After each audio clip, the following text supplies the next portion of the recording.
At the Talk of the Trinity podcast, it is often all on the football, but occasionally we do like to show our more caring side.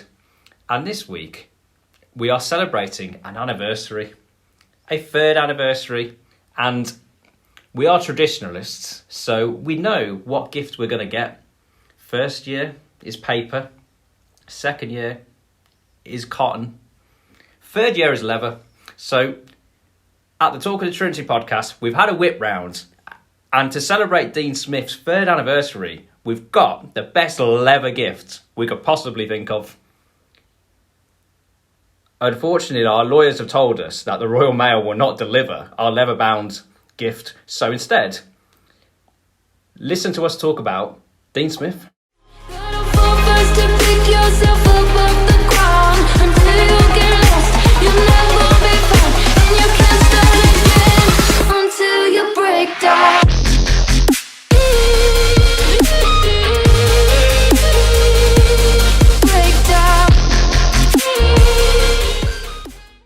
Welcome to a special edition of Talk of the Trinity.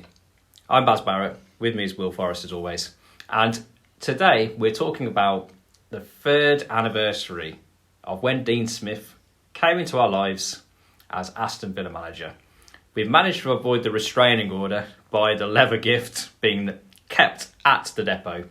So we are going to reminisce about all things Deano this week. And firstly, I suppose we should then say Happy Deano Day. Mate, Happy Deano Day. You know what? Up until 3 years ago, my favourite Deano was Deano from the Flintstones. Dino, whatever it's called. What a remarkable thing to think that Dean Smith has actually been here for 3 years. Yeah, and you kind of, from a Villa perspective, you think, which Villa managers have been there that long? And then your mind shudders because you think, oh God, it was Paul Lambert. So you're like, oh dear. So this is an anniversary definitely worth celebrating when put in that terrible context of the last 10 years, really. And I suppose going back to the time where Dean Smith was appointed, do you remember what your initial reaction was, your initial thoughts when you found out that Deano was coming home? Do you know what I do, actually? Only because it popped up on my Facebook memories this morning. And I remember seeing the pictures of him and Richard O'Kelly and John Terry. I was very excited that John Terry was coming back. And I was also excited about Deano and Richard O'Kelly as well. I actually put on my Facebook page at the time, very happy with the Dean Smith appointment. Previously, when linked, I wasn't enamoured, but this time round, he seems like the guy we need. Wants to promote youth, plays attractive football, and is up to date with the modern game. Great to have JT alongside him. And do you know what?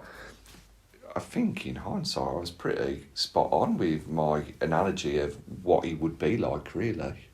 Yeah, I mean, I think there was generally a sense of happiness, the sense that we had a young, upcoming manager, especially in contrast to the previous incumbent, who there'll be a lot written about Steve Bruce in terms of his managerial history, especially bearing in mind what happened after he left Villa and how he left Villa as well. You know, I mean, he's probably never going to want to go down the fruit and veg aisle in a supermarket again just to avoid the flashbacks. So all these food shortages, he's been loving it. He's been the only one who's finally been able to go to Sainsbury's for the last few weeks when the deliveries haven't been coming in.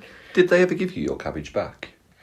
I put care of Talk of the Trinity, but unfortunately we weren't on air at the time, so it is going to be winging its way to a museum on probably our 5th anniversary special when we're being interviewed by Prince William.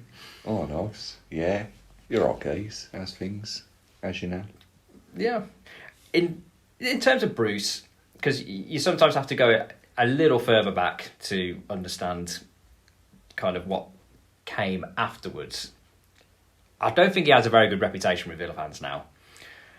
in terms of what he did at Villa, funnily enough, when Bruce joined Villa, I think he probably was a good appointment. I think he was what we needed in terms of a proven championship manager, and he stabilised us in that first season after Di Matteo, and things were, kind of sinking quicker than a thing that sinks very, very quickly.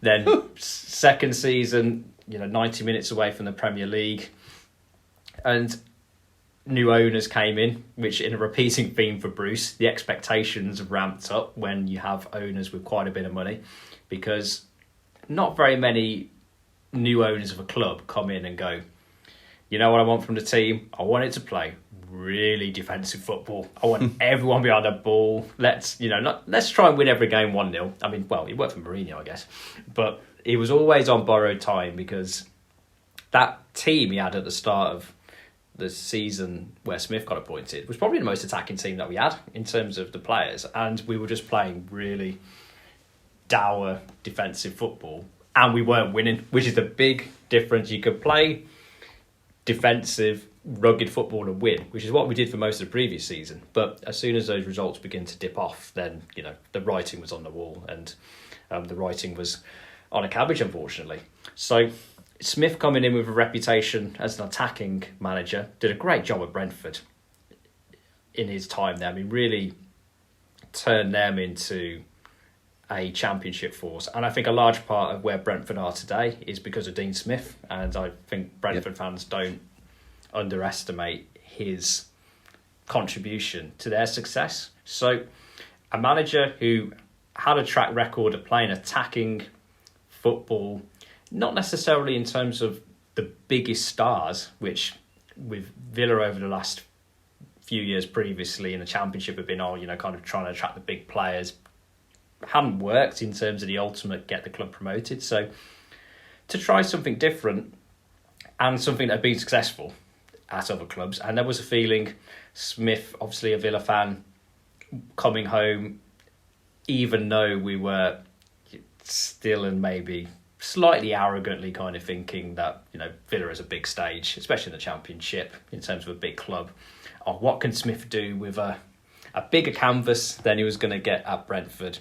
So I think there was genuine excitement in terms of when Smith was coming back, a positive appointment, especially in terms of, looking back in terms of some of the managers we had in the 10 years previously. It's like a breath of fresh air in comparison. New owners, new manager, Villa fan. I think everything was looking like it was going to be lined up for success, really. And didn't quite work out like that in the first few months from the Smith reign. It's one of those to look back on now, because I think in the mind there is Dean Smith comes in, next thing we're lifting the playoff trophy at Wembley. What a great season. There were a few kind of murmurings from recollection round about mid-February after a terrible game at home to West Brom, 16th of February. Villa 0, West Brom 2. Would you have that as one of Smith's worst moments at Villa? I think it's his worst moment in his life, to be honest with you, to lose to West Brom. I hate West Brom, but every fan knows that. Yeah, he wasn't great, was he? And the 2-2 draw away at West Brom as well was a bit of a sour note.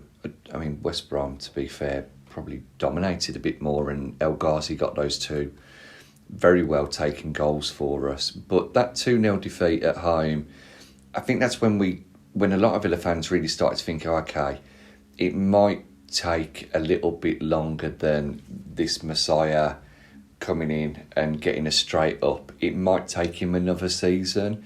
Let's just finish as high up as we can and go again from next year.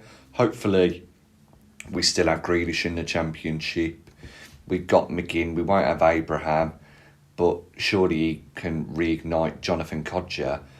But it all turned out all right, really.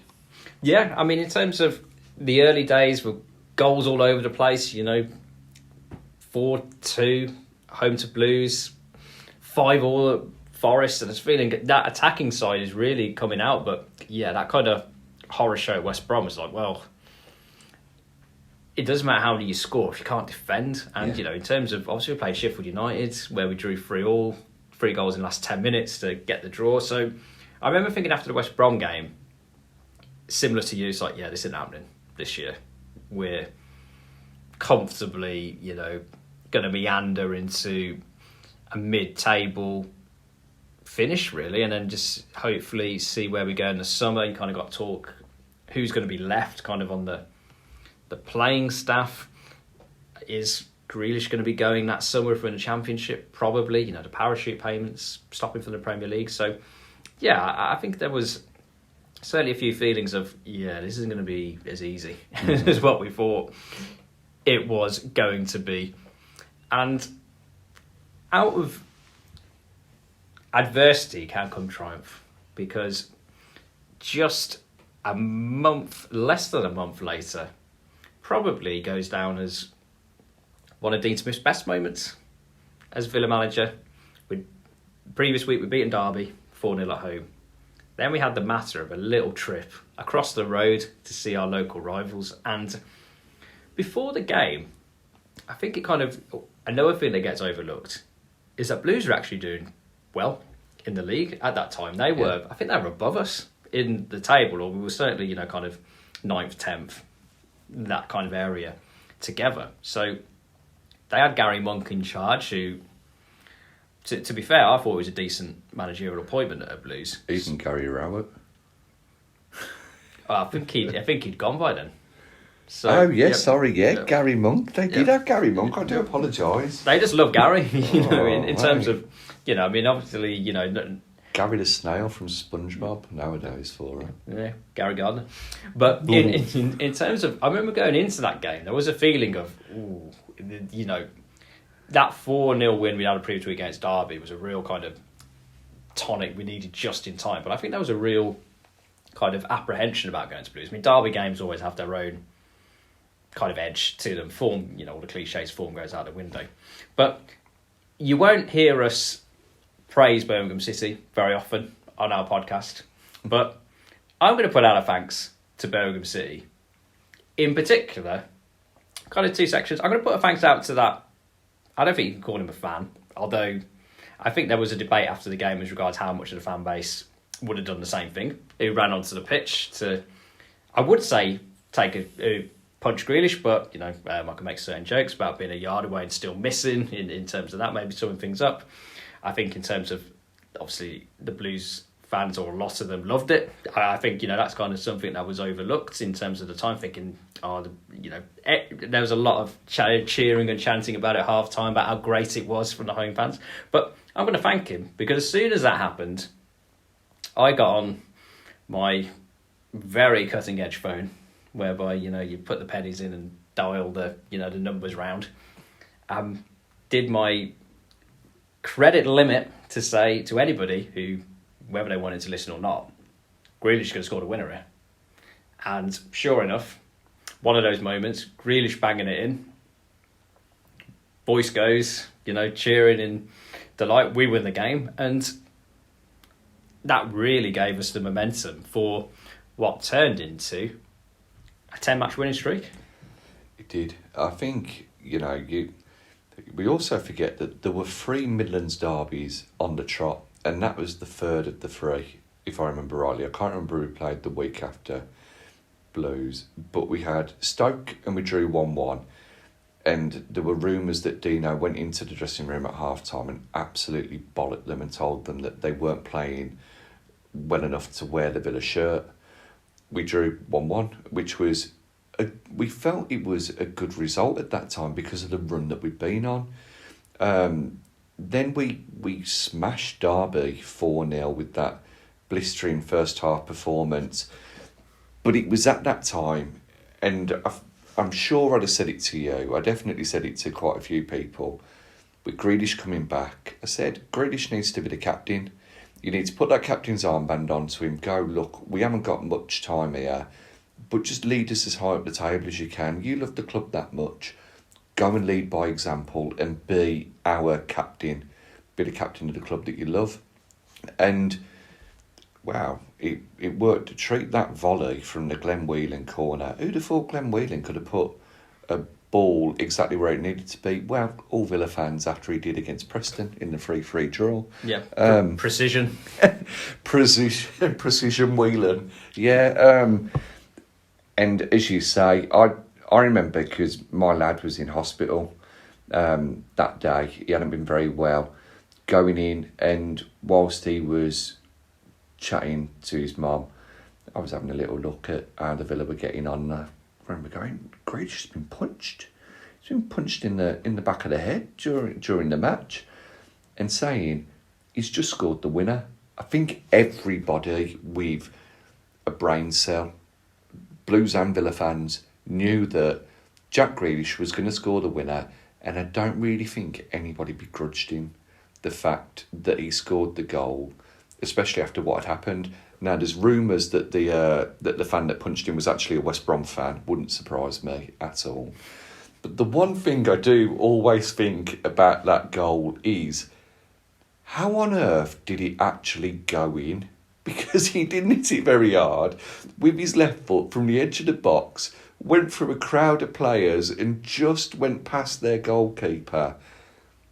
It doesn't matter how it went in. It was the one thing that really helped us with that 10 match winning run. And there were some other games there where we played well and we smashed teams, beating Middlesbrough 3-0 at home. I remember going to that and sitting in the North Stand, and we were fantastic. Neil Taylor on that day, I remember thinking, what a great player he is. He played that well. John McGinn scored a lovely goal as well. But we also had some games where we had to really grind out results. The 2-1 win against Blackburn. We played Millwall during that time as well. No, I think that was number 10. Yeah, and that felt like it was a hard slog to actually get the victory. Rotherham away was a massive one. Did we actually play him? Yeah, we did play Middlesbrough. It was, there was some great wins in there. Forest away was a great win with McGinn's goals against them. Say the Middlesbrough game, Blackburn and Millwall both seemed like hard slogs, as did Bolton as well. Sheffield Wednesday was obviously a nice win at the time. And then you've got the Rotherham game, and I think the Rotherham game was a massive show of character for the team at that time, because Tyrone Mings got sent off and Tammy Abraham missed a penalty in the first half. Oh. We came back out with 10 men in a 4-3-2. He went and put Codger up front with Abraham, and somehow we got back into it. Codger's penalty, and that Jack Grealish goal, which surprisingly won goal of the season for the Villa. Rotherham were fighting the drop as well, so that really put an extra kind of edge to the game. I suppose you could have it as a goal of the season contender just because of, as you mentioned, down to 10 men, goal down. Obviously, we'd drawn level by the time Grealish scored, but I think fans of every club, when they've gone on a good run or they end up achieving something, there's always a moment where they think that's when, in terms of that's when we knew what was a hope or, could happen turned into, I think we're actually onto something here. And I think that comeback win against Rotherham, followed up with a 2-1 home win against Bristol City a few days later. I mean, I don't like Bristol City in terms of, I think more I don't like who was in charge, Lee Johnson at the time. And I think in terms of, understandably, people like to shoot at Villa in the Championship. We were the Premier League club.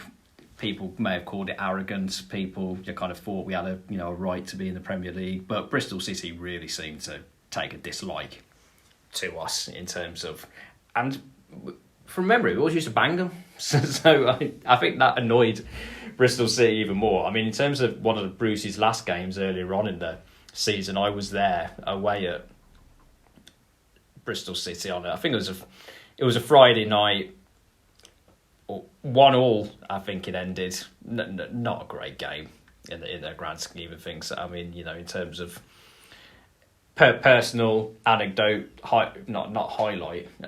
What I really remember of that game, there was somebody going around selling programs. I went to them because I saw in the box that they had one left. I went, "Can I have that one?"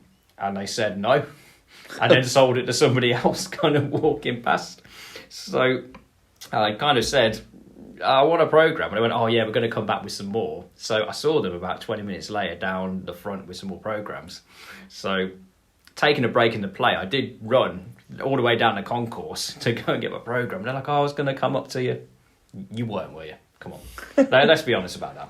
I got my program. That was the highlight of the day. And certainly a slightly more low-key highlight than what was going on later on in the season. I mean, you mentioned in terms of Grealish becoming captain, I think that was one of Deano's best decisions in charge of Villa. And we end up in the promotion playoff picture at the end of the season.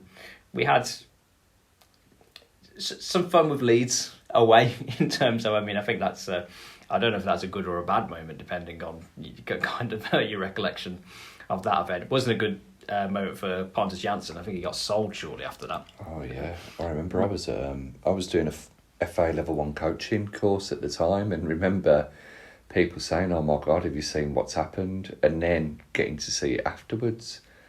I mean, JT, another inspired signing, really gave it his all in that little melee that there was. But no, you're right. We ended that season really well, and people forget again. There's a lot of good things Deano's done that people forget. Those last 15 games, because you count Norwich, Leeds, both West Brom, and also Derby, 80% winning record. That's not bad at all. You wouldn't mind having that on your CV from 15 games. And that West Brom game, to beat them at home after a 1-0 down, and were West Brom favourites at the time? Potentially, I don't know. Inspired substitution, bringing on Harahan for the equaliser before Abraham scored. Then the defeat away before the penalties win. But then actually having a manager for the first time since Martin O'Neill, and I appreciate we hadn't gone to Wembley many times since then, where we actually went to Wembley and we felt we can win today, or we are going to win today. And that win has got to be one of the biggest Villa events in the last 30 years, since the start of the Premier League. And I touch on that because of our Ultimate 11. Probably only bettered by one moment, really, for Dean Smith, which I'm sure we'll come on to later, and I'll sound the alarm if we do mention it. But that 2-1 win, absolutely fantastic. I'm sure you can remember where you were on that day. I was in Liverpool. I made sure I got to a pub. My wife was very accommodating. She was happy because she was drinking, so that's why she was happy.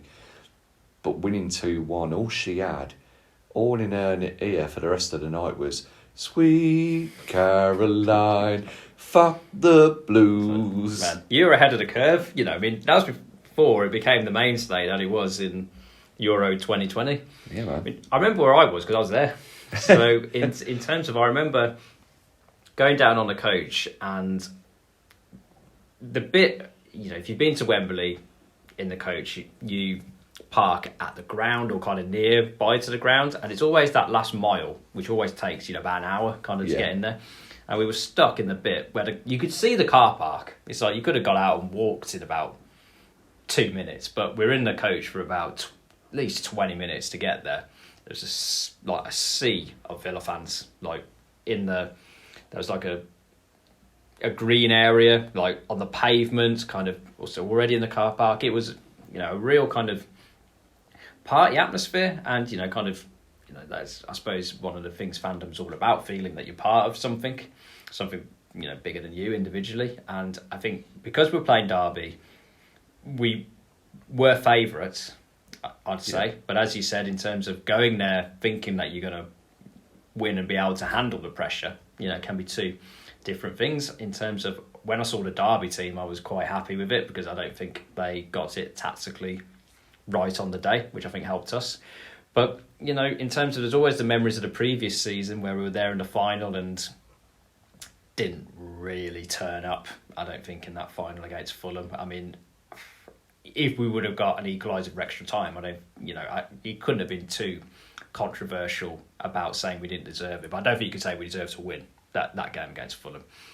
So, always feeling a bit of trepidation in terms of you've had that run, you've had that playoff semi-final win against West Brom with all, kind of the emotion, the atmosphere. I'm told we won a penalty shootout. I don't remember it really very much. I do. But I really need to watch that again at some point. But yeah, in terms of especially games a bit tight in the first half, I thought we were a better team, but it's 0 on the scoreboard. That's the most important thing. Then that goal by El Ghazi, I think that, regardless, we touched on it before on the podcast, regardless of what people think about El Ghazi, that goal alone, I think, gets him credit, and then McGinn popping up when he needed to. And it got a bit tense in the last 10 minutes because Derby turned up, and then, you kind of think, obviously we weren't thinking too much about Derby, but that was Lampard's last game in charge of Derby, and he goes to Chelsea next. If there was one manager who you're thinking deserved a shot at the Premier League, I mean, they both got one in the end, but I think Smith is the one that had demonstrated the ability, in terms of, you mentioned 80% win ratio. You don't get that by luck in terms of, especially from where we were early in the season. And I remember, the Don't Look Back in Anger being sung after the end of the game, which kind of, it'd really been like it was rueful when we started singing it, really. It was like, oh God, things are bad, in terms of, oh God, how worse are they going to be, in terms of that type of mentality. But we managed to go full circle at Wembley in terms of, we don't need to look back in anger now because we're going forwards. And I think a large part of that, obviously he was the man in charge of the team lifting the trophy at the end of it. But I think you have to, I don't think you would have had that promotion that season if it wouldn't have been for Dean Smith. Completely agree. And the personnel that he brought in that transfer window was shrewd business, really. Okay, Tom Carroll didn't hit the ground running. Courtney Hawes did very well, though. Played the majority of his games at left back, if I remember rightly, and in particular against Derby when we beat them 4-0 at home, he was pinging passes left, right and centre across the park. Tyrone Mings was the one for me, and not in a good way. I remember signing Tyrone Mings and thinking, oh God, why can't we just let Nottingham Forest have him? We don't need a lover left back. We've got Courtney Hawes and we've got Neil Taylor, and Alan Hutton can play there as well. But Tyrone Mings comes in and he gets his stick from Villa fans, and you can understand it when he makes a mistake, but I always say every player's got a mistake in them. Unfortunately for him, he's tend to lead to a goal a little bit more than others, or are highlighted a little bit more. But what a colossus that man has been for us, and what an ambassador for our club as well. He's someone who has very much taken the team to his heart, plays with the club, his heart on his sleeve, and does a lot for the local community as well. He's a genuinely great man, not just a great signing. That's at least my opinion of him. You're proud when you see Tyrone Mings play for the Villa, and you're even prouder when you see he gets called up and plays for England. And what a great signing he was by Dean Smith. Yeah, I think it seems a bit odd to say that sometimes the best players aren't the best for your team. And I was similar to you when Mings came in. I was a bit underwhelmed. There was a moment where he was a hot prospect, had a terrible injury, and then kind of been really struggling to kind of get a regular run of game for years. And I was thinking that that's not another kind of average kind of loan signing, really. But Dean Smith saw what we needed. We needed a leader, and in terms of, obviously, we talked about him giving Grealish the captain's armband was one of his best decisions and a great decision in terms of, in terms of skill, a talisman, seeing your kind of captain do anything on a football field. It's like, oh God, that really lifts you. But in terms of having somebody at the back giving you a proverbial rocket and kind of encouraging, non-stop in terms of the chat for 90 minutes, keeping the team kind of going and organised was as important to that Villa promotion season. And I got that one wrong, and Smith didn't. So fair play to him. I mean, in terms of Tom Carroll didn't really do much, did he? Really? No, it's a shame because I think Tom Carroll was finding his feet at Swansea, really, after leaving Tottenham, where he wasn't getting a run out, and he was a decent player. He probably would have fitted in very well for us, but on the other side of the coin, was he better than what we had at the time? Harahan, McGinn and Grealish as a midfield three, even Glenn Whelan and Jedinak coming in, I don't think he was, unfortunately. Probably not sufficiently good enough or much better than them to kind of justify going straight into the team. Funnily enough, in terms of why we're just talking about football and not being football managers, signing we had on the first day of transfer window, Kalinic, I remember thinking that was a good signing. I thought he'd actually do something in goal. I thought, we've been chasing him for a while. Yeah. We don't know how much he was a Dean Smith signing as opposed to a Bruce signing or like a club signing, because we've been after him for a while. Yeah, that didn't work out, did it? No, not really. I remember his first game against Hull and going down to that, and it was my wife's first game coming down, and she wasn't very impressed. She knew nothing about football as well. She's like, is he meant to be letting those sorts of goals in? No, dear, he's not. No, but hopefully we can get back into this. Unfortunately, James Chester and somebody else scored, and we were quite happy in the end with a 2-2 draw. I think we felt a bit, thank God we didn't lose.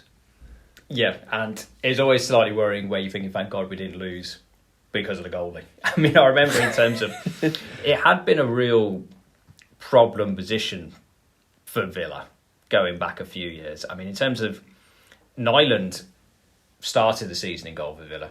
I think he was the first signing of the new owners, technically. Not a good first impression, really. I remember I went to Ipswich away, and when you got a goalie dropping the ball from a corner or a cross, it just dropped it onto the striker's foot. So I'm not convinced this is going to work. Funnily enough, in terms of for Nyland, his best performances were where he knew he wasn't first choice, able to come in to cup games, which we will come on to when we continue our jaunt down memory lane, which we've got to get back on there in terms of that yellow brick road of Dean Smith.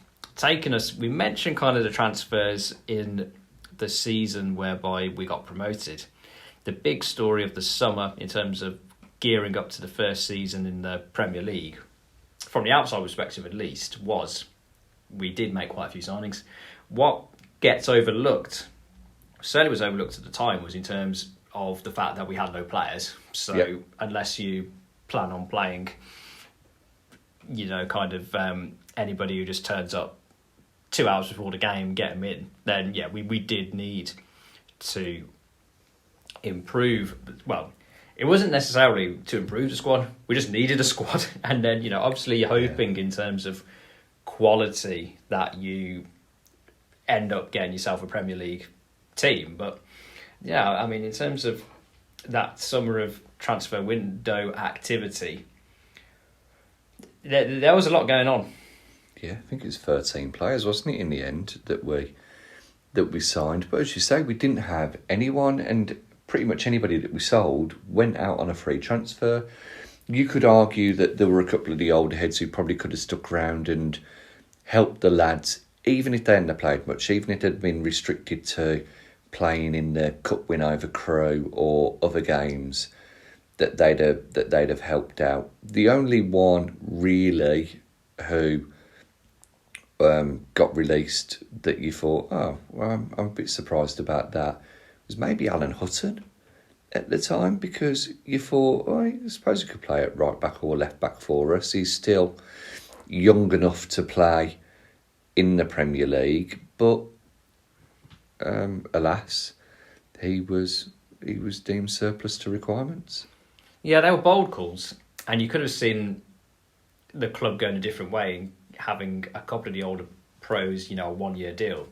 It was a bold move. I think it was the right call in terms of, especially in terms of, you look at how clubs get relegated from the Premier League. Sometimes it is kind of those players who you kind of maybe a bit too loyal to from the Championship, kind of you've got them into the Premier League. You feel a bit bad kind of cutting them kind of the next day. But especially with Hutton, because in terms of, he had really worked his way back into the fans' affections by the end of his spell. I mean, scoring a great goal against Blues always helps in that regard. So, yeah, you could have seen that one. But I think in terms of the fact that we really kind of just said, no, we're not a Championship club anymore. We're back in the Premier League. We need to start looking, kind of 2, 3, 4 years down the line in terms of trying to build a team first, a squad second, and then kind of establishing the club. Also, I'm sure the owners will have had a say in that, in terms of, we want to try and get the age of the squad down in terms of potential resale value if the worst came to the worst and we did get relegated, or in terms of, there's always a natural hierarchy in terms of clubs, and you want to try and get a profit on players, which is just part of the parcel. And clubs like Leicester have done it very successfully in terms of selling a player a season, reinvesting the funds, and kind of keep that merry-go-round. Southampton have done it. So I think we made the right call, and the winner of history gets to write the post-match review, and there were people itching for us to go down just so they could say, that's why you went down. Look at all those players you bought. That's never going to work. I remember thinking at the time, which, to put this into context, the season we got relegated from the Premier League, I thought we'd come mid-table.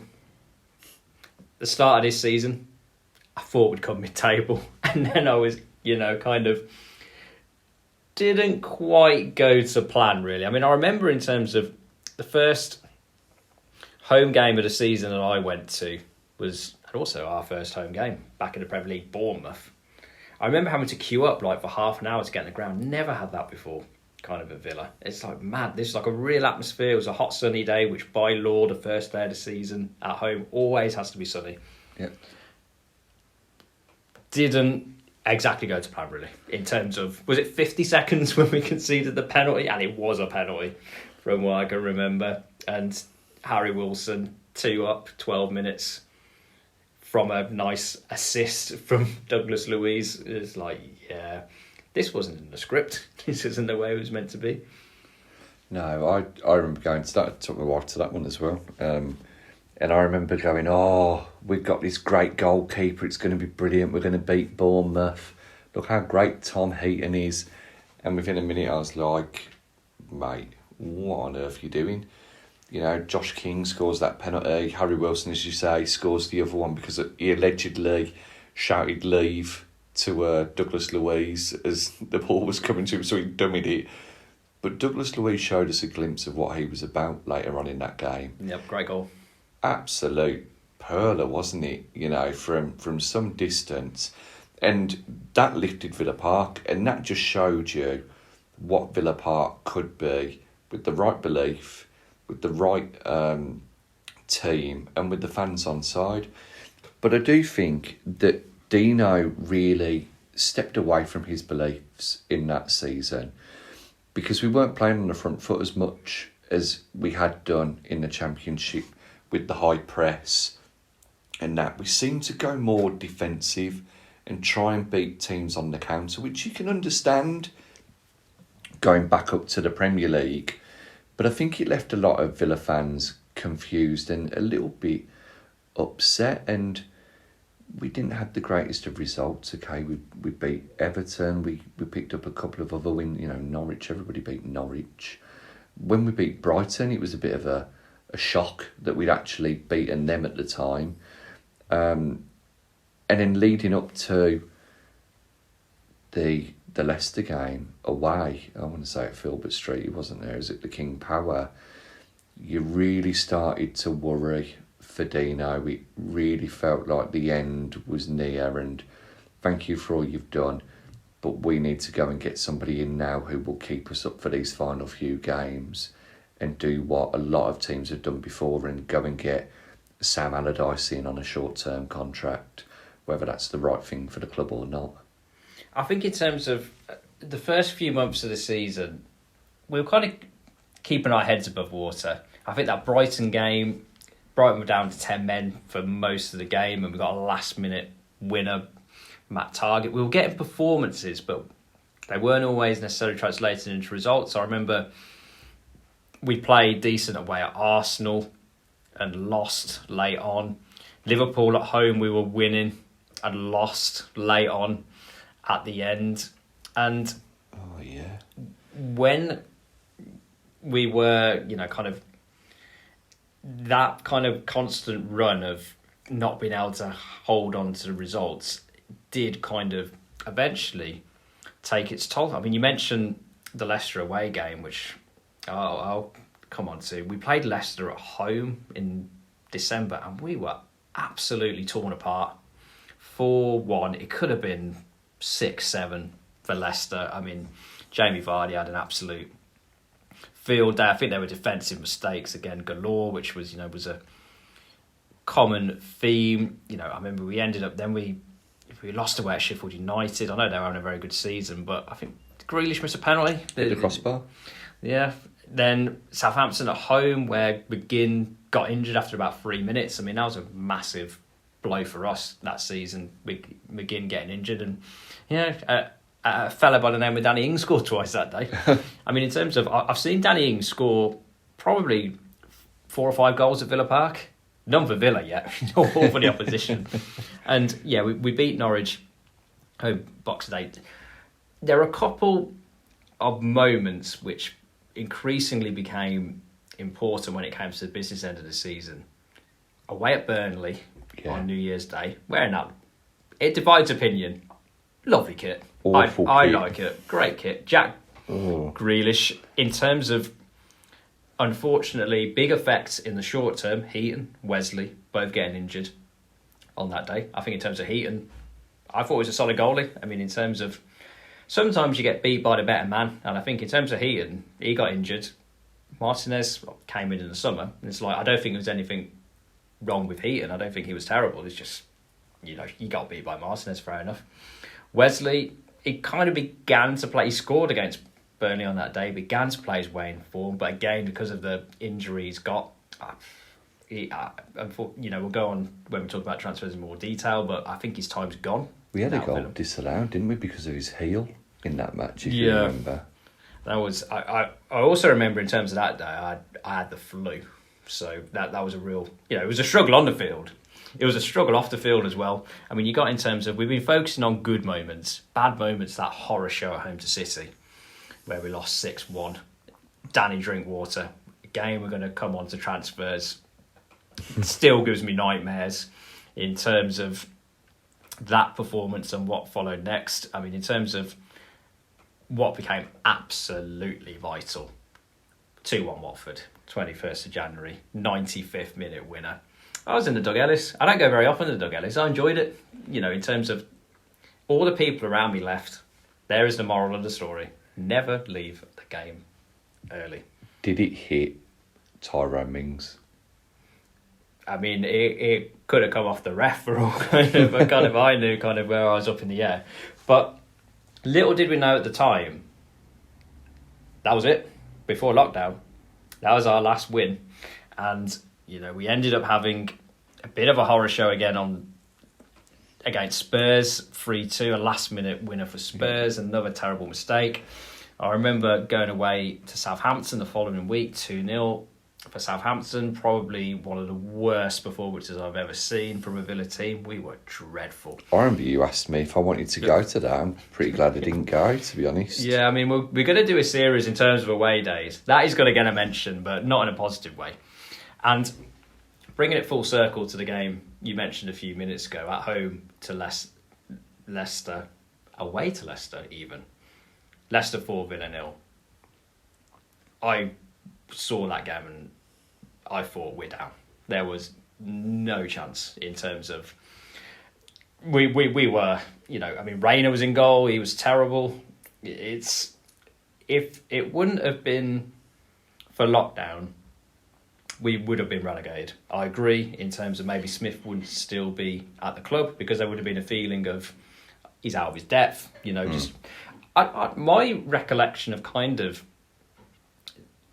our approach going up to the Leicester game where we lost 4-0.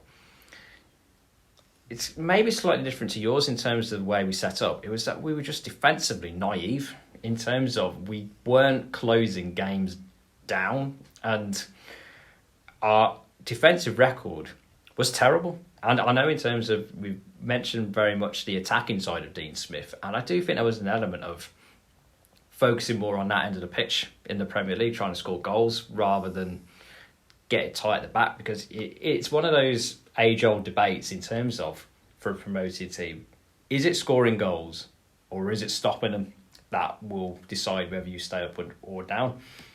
I always veer more on if you can't stop them going in, it don't matter how many you score. You're going down. See Blackpool, for example, case in point. But really, that kind of defensive horror show that kept happening, and then combined with, as you mentioned, perhaps not quite the attacking threat. I don't think our goal record was too bad actually in the grand scheme of things. But yeah, I do think, as you could have said with a lot of things that happened round about March 2020, things would have been very different historically if there wouldn't have been that enforced break, shall we say. And moving into when football began, Project Restart, again you mentioned in terms of that was the first game, Villa Sheffield United. There was a feeling of, never mind what was going on tactically, a feeling for what the players going to do in terms of the what was now, you know, become synonymous with the start of every game in English British football in terms of taking the knee. We mentioned things we're proud of Tyrone Mings for. That was another thing in terms of we were at the centre of that, and that was seen as a big deal. That it should be a big deal. And so I think so I don't think you deserve credit in terms of, you know, kind of saying people should stop being a bit racist, because I think that's kind of it should be a fairly obvious thing to say, but should be, but yeah. We are part of that. So before then, Smith looking like, you know, the end is near. In terms of Project Restart half of the season, how much credit do you give Smith for the eventual outcome at the end of the season? I think you have to give him and his team massive credit for the eventual outcome, because that first half of the season there were a lot of false dawns. You know, beating Newcastle at home and then drawing away with Man United to go and lose our next few matches, beating Watford at home and then going and losing, and you just kept thinking, it's like somebody saying, you're walking into an ice cream parlour and someone going, here, have a taster. Oh, by the way, we've run out of that. I know you want some more. I'd be good. Yeah, 2021. I'd punch them. Food shortages. Yeah. Come into an ice cream salon near you. But then we came back from Project Restart and we drew with Sheffield United with the whole Hawkeye. Oh, you only stayed up because of that. Yeah, maybe we did, but you know what? We got one extra point because of that, so I don't give a shit, because we're in the Premier League and Sheffield United aren't. Yeah, and there's still, regardless of, you know, in terms of saying that, I mean, there's still 10 more games to go after that. In terms of if Villa scored, does that incentivise Sheffield United to go, you know, kind of be a bit more attacking? You know, It was 0-0 at the end, they're taking a point maybe. So there's a, you know, I think in terms of, it's a bit too far out in terms of to say, oh, it's directly because of that. why you stay up. I mean, I'd say more it's in terms of the run we went on at the end of the season. But yeah, I can see, kind of that's a troop that gets thrown out fairly commonly. Who's to say we wouldn't have scored? It wouldn't have galvanised us, Who's to say that Sheffield United wouldn't have gone on and beaten us 5-0, like a lot of teams did? But we got that point anyway. We then played Chelsea at home, and we looked good against Chelsea at home. I think they had a 5-minute spell where Pulisic and someone else scored. They had to bring them on, and they got their goals after Courtney Hawes had got the opener for us.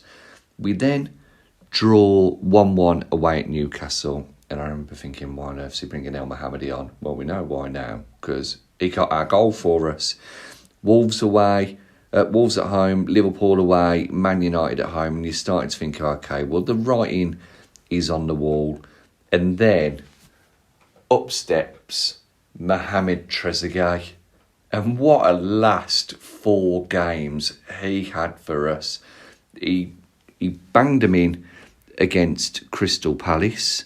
We then go away to Everton, and they score in the last minute against us. And I remember a lot of Villa fans again thinking, that's it now. That was the game that we had to win. We're definitely down. So we play Arsenal. I watched that with you. And Trezeguet goes again and bangs in a beautiful goal with a great run. They go and hit the post, which we were very lucky with. And then you get to the last game of the season and ding-da-ding-da-ding, there's that alarm. The most important game of Dean Smith's Villa career, that 1-1 draw away at West Ham. And you forget about those games. You forget how important it was. You forget that we got that season to a League Cup final. And we had Man City on the ropes in the second half after a poor first half. But it was after that lockdown that we really started to turn the corner, coming back to what you said. And I think him, JT, Richard O'Kelly, big cuts as well, they were the catalysts. And it became more of this is what we need to do to improve. Let's have this as a coaching approach rather than a Deano approach. And let's push on from here and identify what we need to do from next season. Yeah, I mean, I would say in terms of, I was mentioning, is it defence or attack that keeps you up? Sorting out that defence kept us up, in my view. As how much input John Terry had in it, you'd have to imagine he had quite a lot in terms of being a centre-back at a high level. But if we were not going to stop shipping goals, then we were doomed. And the amount of times in the last few weeks, even despite that I thought we were relegated, after United I thought we were down, after Everton I thought we were down. But sometimes in football you get thrown an opportunity that you don't expect. And mentioned Watford earlier on in terms of that last minute win against them, which ended up being absolutely critical in the final points total. Watford choosing to get rid of Nigel Pearson was a massive help for us. Oh, definitely. Bournemouth throwing it away at home to Southampton was a massive help to us. In terms of Watford, if Nigel Pearson would have been in charge, would Watford have stayed up?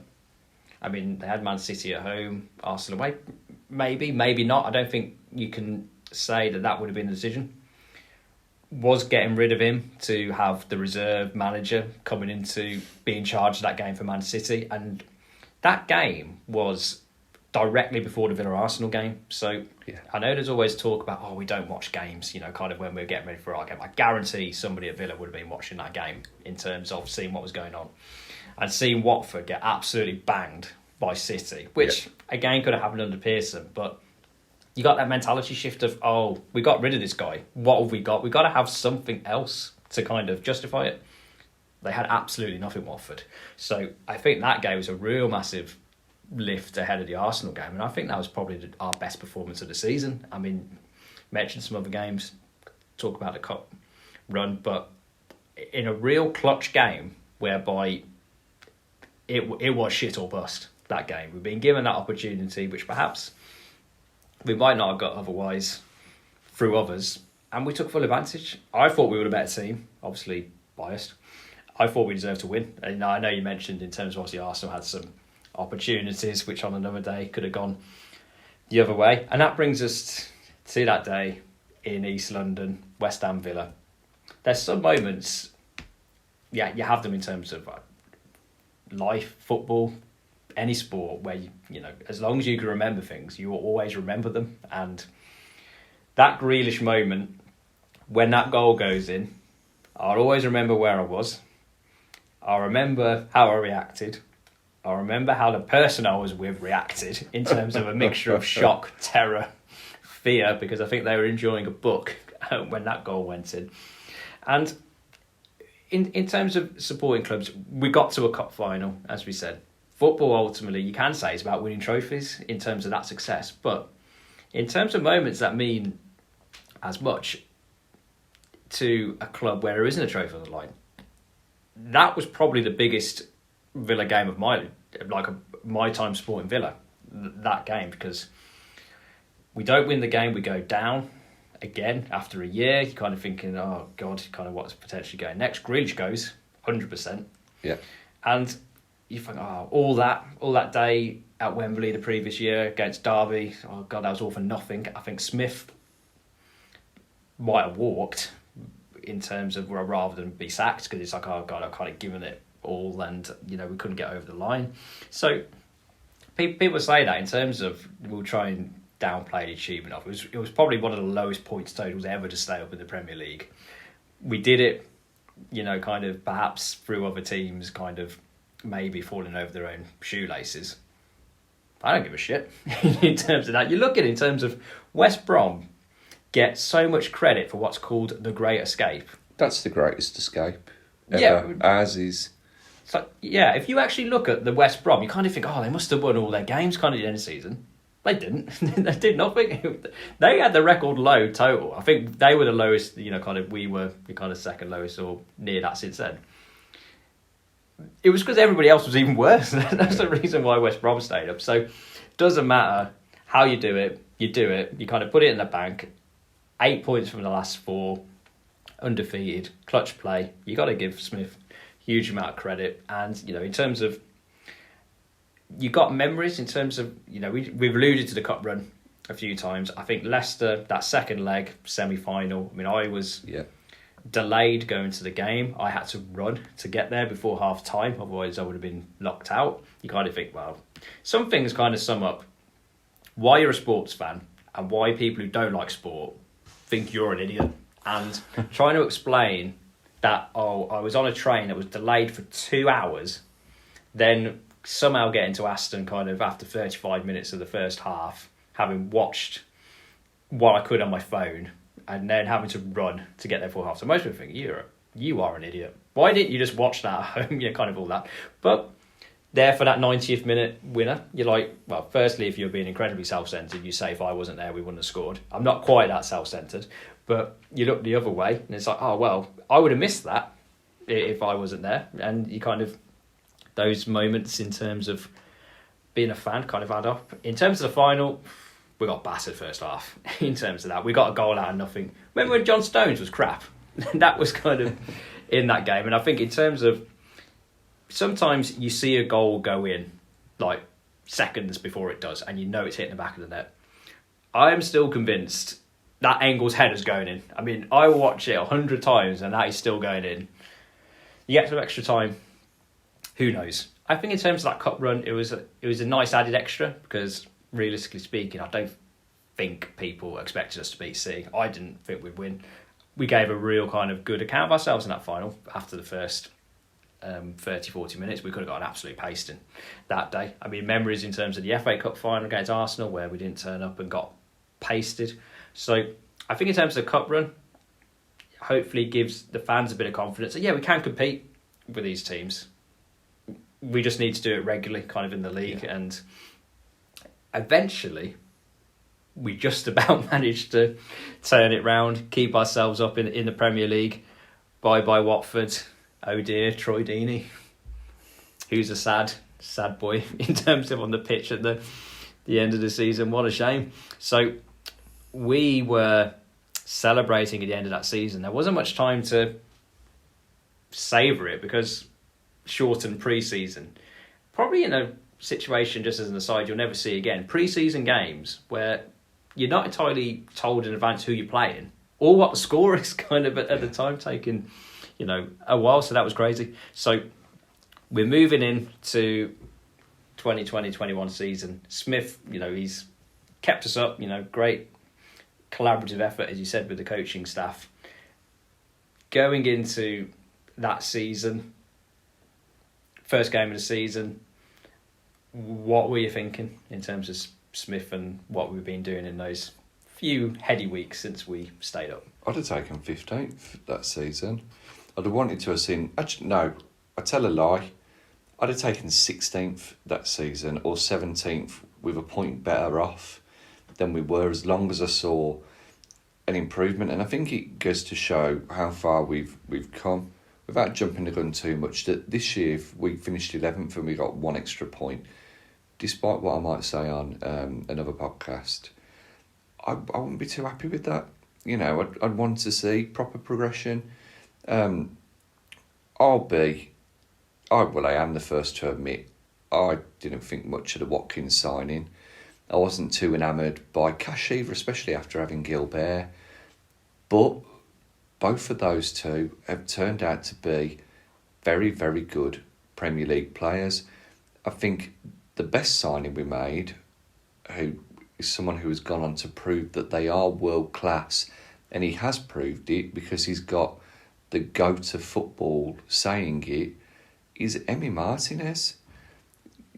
We were, you can't really, when you look at all of the signings that Deano's made, I don't think you can fault many of them. Yeah, there's some that weren't great. They were maybe helping the squad in the first season that we came up. The likes of Hotter, Drinkwater was poor as well. Yeah, we'll come on to that.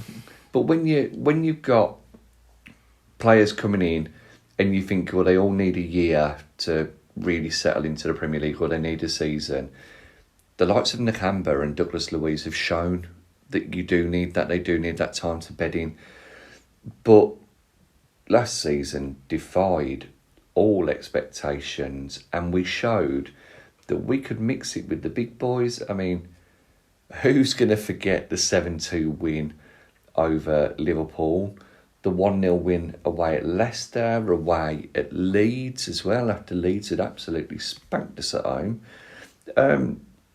We got a lot of wins that we didn't really expect to get, going to West Brom away and absolutely dicking all over them, and winning 3-0 was beautiful. Going away to Wolves and winning 1-0 with Jacob Ramsey in the team, who we all thought, well, we might as well play with 10 players. Deano's shown time and time again, despite having a few weaker spells, usually when Jack Grealish wasn't available, that he's a very good coach. He knows what he's doing and he makes the right decisions. And it might not be a decision that pays off straight away, such as Ramsey. Not really a decision that paid off straight away, but with time and patience, they come good in the end. And we've now gotten to a point, without fast forwarding too far, where we don't need Jack Grealish anymore. That's me touching wood. Yeah. I think in terms of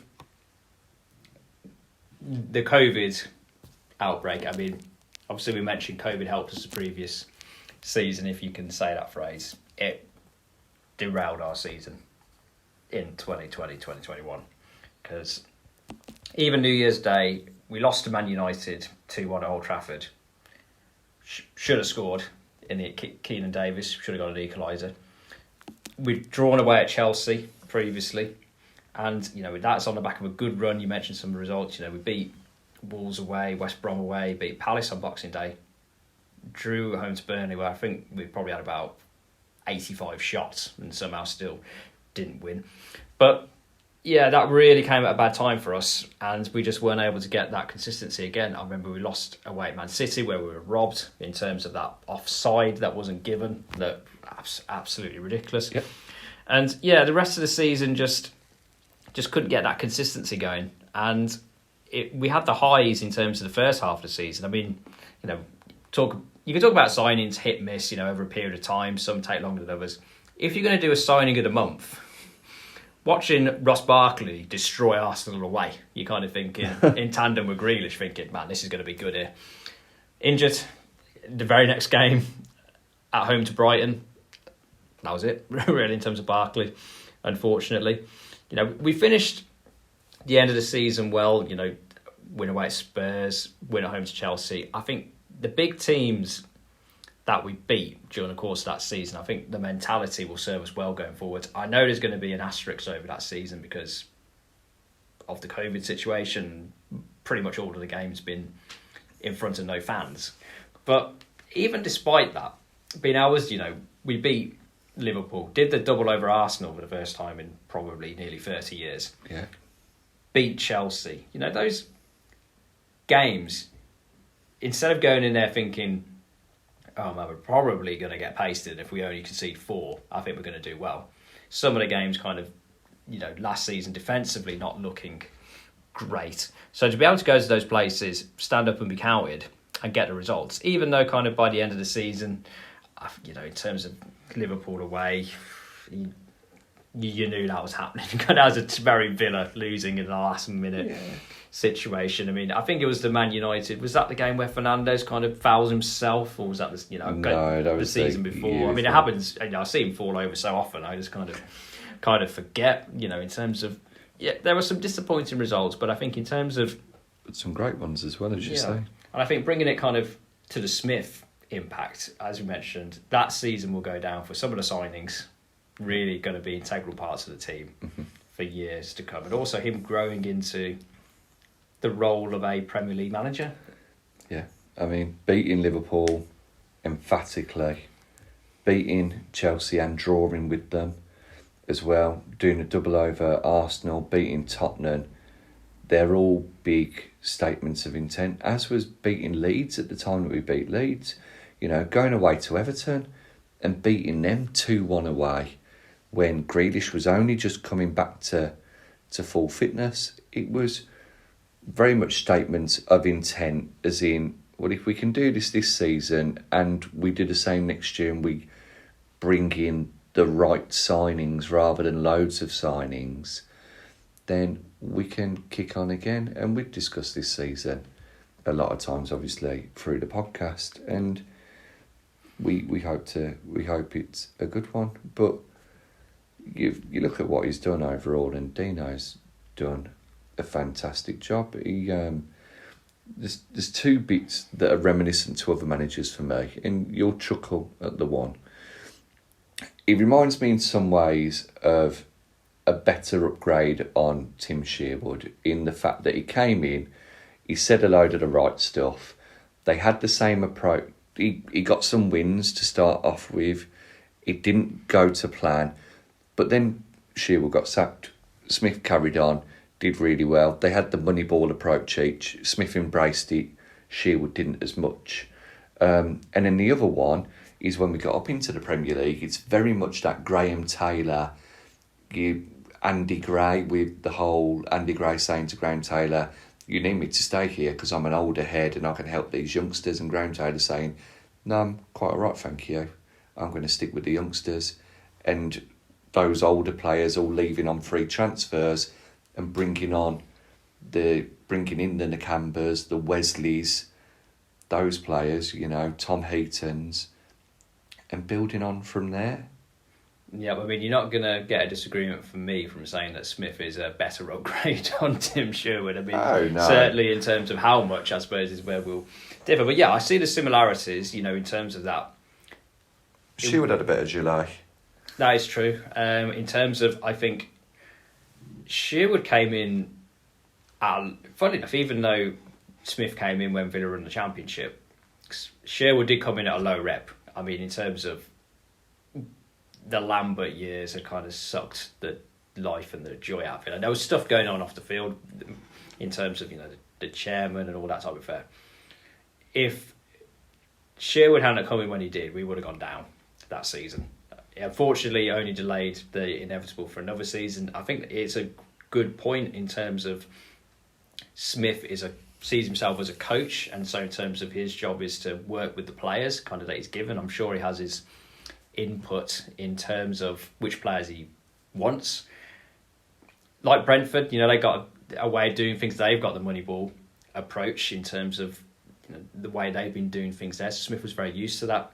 I agree with you, Sherwood didn't want to do that. Sherwood was probably one of the dying breed, really, I suppose, of wanting the manager to be the manager, to do everything, in terms of transfers on the field, kind of off the field, and how much of it was he didn't want to fully embrace the players he was given, how much kind of his own he wanted. There was a real mishmash in terms of, under the Sherwood years, well, it wasn't a year, it was a summer, really, in terms of, you could tell who was his signings and who weren't, and unfortunately, and where we're on for Sherwood is, his signings were crap, and the players who were not his signings, as you mentioned with Louise Nakamba, you can't integrate them into a team, kind of straight away. It takes time, and it just kind of, the wheels fell off, and then the managerial appointment after him was even worse. And that was curtains for that. I mean, you alluded to in terms of this season, we don't need to talk about it too much because, of course, you've all been listening to Talking to Trinity every week, so you know our thoughts in terms of what's been going on this season. But fast forward and get into the future, obviously we're celebrating the 3rd anniversary of Dean Smith here. Do you see him here in another 3 years? Will we be celebrating the 6-year anniversary of Dean Smith? I hope so. I hope he's here until he gets offered the England job and takes it. I realistically see that as being the only job that he would definitely leave us for. Of course, if Barca or Man City and then came in, he'd go there. But you sort of feel that's the one. He said that before. I hope we are. I hope he carries on making great signings like the ones this summer and the previous summer, whether it's him having input or not. Really, for him, his biggest thing is going to be expectation going forward because of how well he's done. That's going to be the thing that keeps him in his job or loses it at the end of the day. If we don't meet the expectations that he's setting for himself because of how well we're doing, then he'll inevitably be looking for a new job somewhere. However, I'm confident that as we as a team and a club continue to grow and develop, so will he. And you look at some of the signings this year, and I'm taking away from the playing side.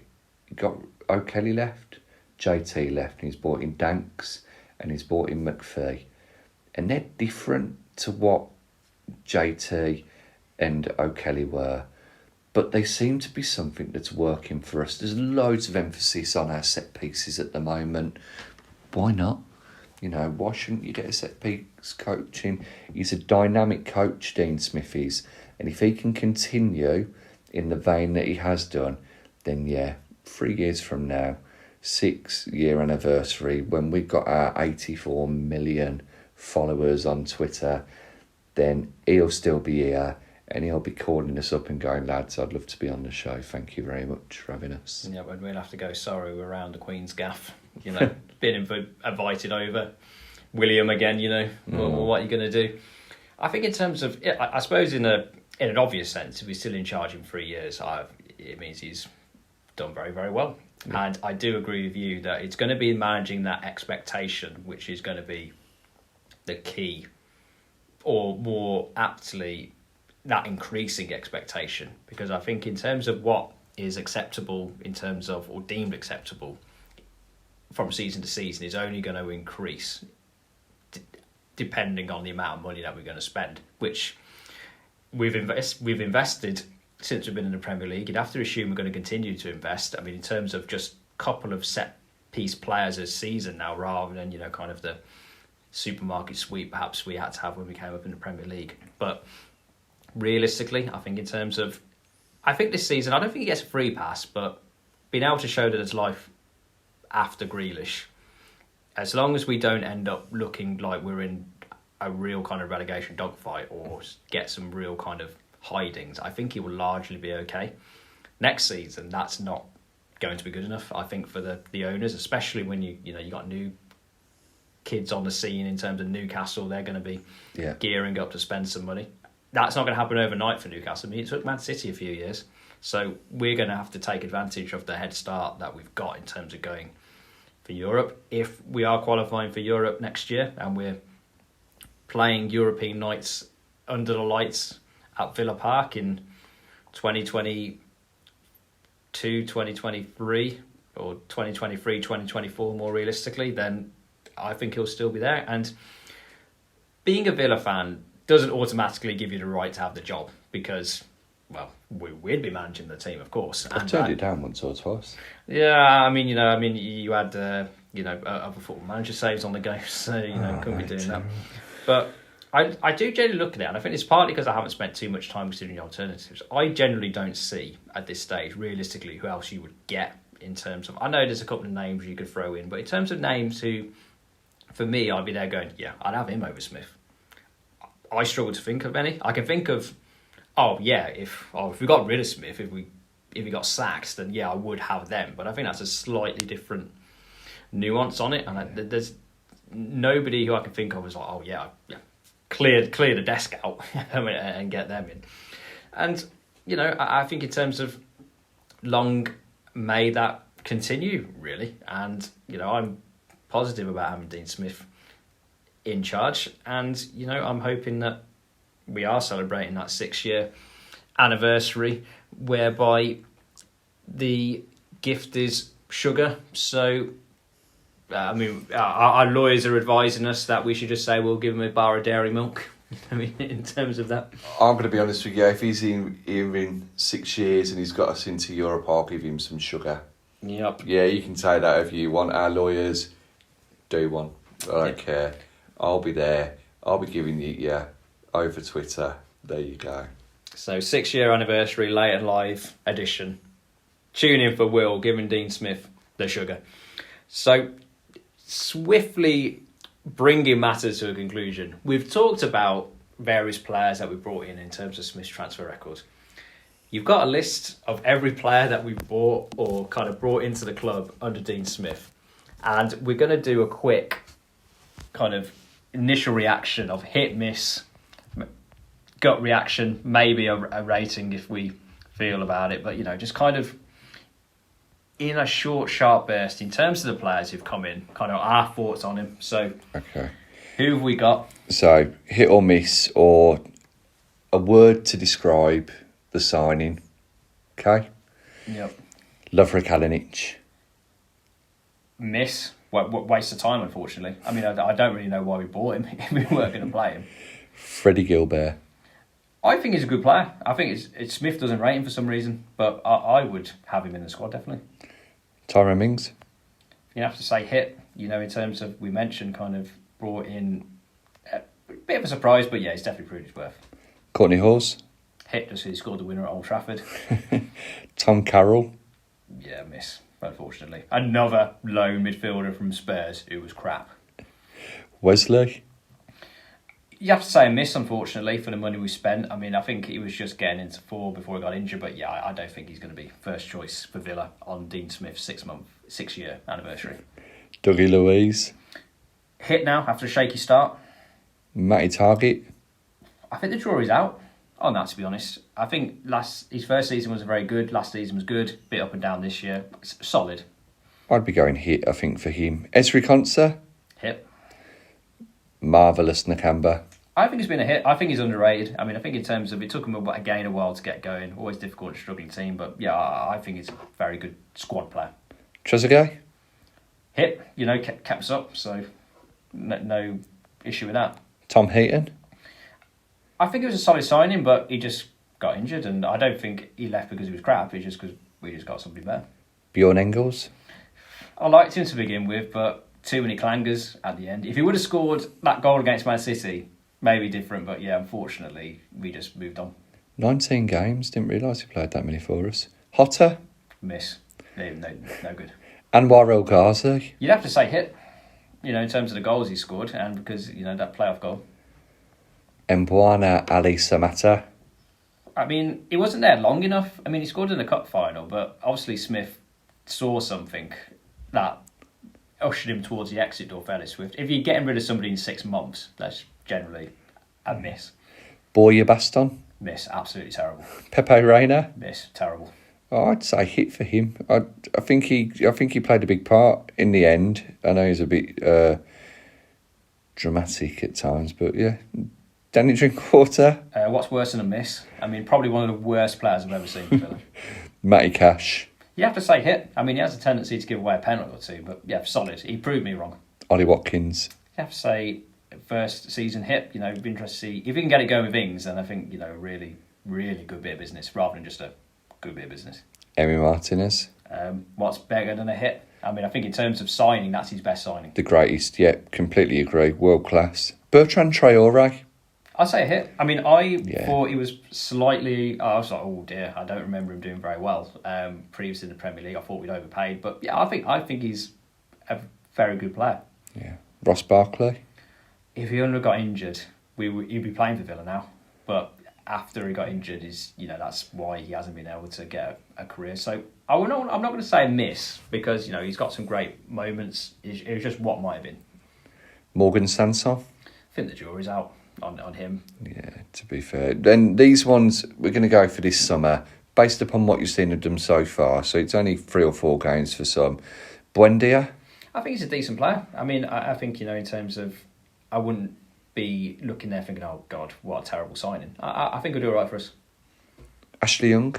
Well, free transfer, it's a bit difficult to go wrong. But yeah, a solid squad player. I mean, if he's still there in 3 years, I think we're asking questions. But He could be on the coaching staff. Oh, yeah, okay. Yeah, we'll give him that. Leon Bailey? Well, if he can be a hit after 20 minutes, then I think certainly a hit. I mean, if he can stay fit, then I think he's certainly going to add something to the team.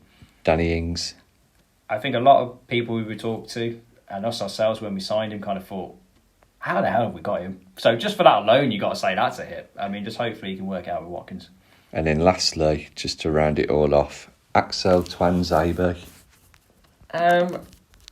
He's not a miss, but I don't think that he's going to be at Villa beyond the summer. So I think he'll play a few games this season. He'll be solid. Yeah, I don't think he'll be at the Deano 6-year anniversary party unless he's you got to invite former colleagues that you don't really want to talk to very much. I think we sign him this summer. I think he joins us permanently. And I tell you what, I'll do a bet for you if you like.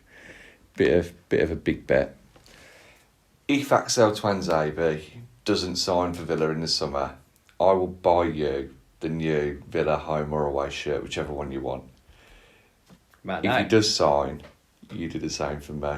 Oh man, no, that is a deal. I mean, if this great Villa content wasn't enough reason for you to keep listening, that alone is going to see who is going to win that bet. Because I'm going to throw... I will take your wager, but what I am going to do in terms of laying the groundwork for the eventual photo on Twitter of me at the Villa Park Club shop, paying for the new shirt and you holding it. If Solskjaer is still in charge of Man United next summer, we won't sign Twanzebe. If Solskjaer's been sacked, he is going to be a part of that United defence. So Solskjaer's still in charge, we sign him. Solskjaer not in charge, we don't sign him. So I think I've covered all the bases there, but we'll tune in next summer at the kit launch where we may or may not be talking to Deano, Prince William, all the other people that we've name checked during the course of this podcast. But all the people we've name checked, the main man, of course, Dean Smith. I think we've given him a good anniversary present. I mean, he might have preferred the leather, but he's got the sugar to look forward to in 3 years' time. Always going to get that sugar. Yep. So on that note, thank you for listening. Sugar puffs. Quality cereal. Mate, too right. I mean, silver spoon. I mean, It's good sugar. I do quite like Cocoa Pops, I'll say. Sugar cubes. Well, yeah, that's a horse. Well, that's hit of the whole sugary goodness right there.